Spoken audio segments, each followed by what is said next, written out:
Soggysaurus just wants some friends. Soggysauruses are always a little damp. Most are indeed rather soggy, and that's just how they should be. But this young Soggysaurus was absolutely soaking. She was lonely and sad and tearful. And the more Soggysaurus cried, the wetter she became.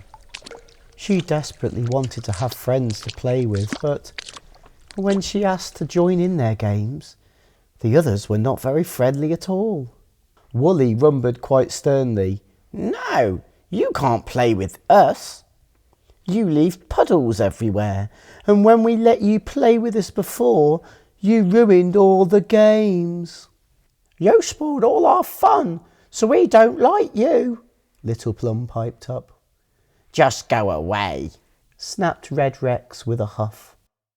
Soggysaurus burst into tears and slowly squelched away, dragging her long, soggy tail behind her. She wearily walked away from the others until she could no longer see them, and more importantly, they could no longer see her.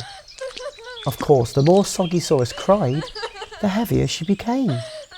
Feeling very tired, she plonked down on the ground with an enormous squirt. There, she sat for a long time, wallowing in a puddle of tears. Nobody would ever want a friend like her, she thought. How could she blame them? After all, she was nothing more than a big soppy drip. Her bottom lip quivered and the tears plopped as she thought about those awful, embarrassing moments when the others had let her play before. She had splashed the cards. When she caught the ball, she made it all wet. During hopscotch, her wet footprints had washed away the chalk. When she caught other dinosaurs in chase, she made them so wet. Suddenly, Soggysaurus heard a commotion coming from the direction of the others and quickly went to investigate. As she got closer, she could see that the hot sun had set the grass on fire. As she rushed towards the others, puddles of water soaked into the grass, extinguishing the flames. Whoa! Red Rex, Little Plum and Woolly were so relieved and happy to see Soggysaurus. They hugged her and squeezed her tightly. They were all rather soggy themselves by now, but they simply didn't care. Soggysaurus had rescued them, and they were very grateful and glad indeed.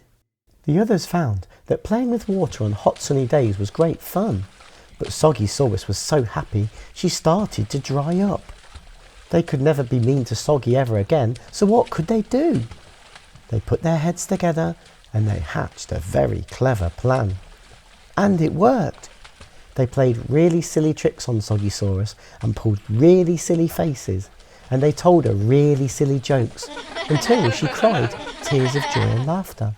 Soggysaurus was never lonely again. The others were delighted that she was their forever friend, and they all lived happily and soggily ever after. Thanks for listening to the story. You can check out more stories, quizzes and songs on Rawrsome. Be sure to click subscribe and like the video.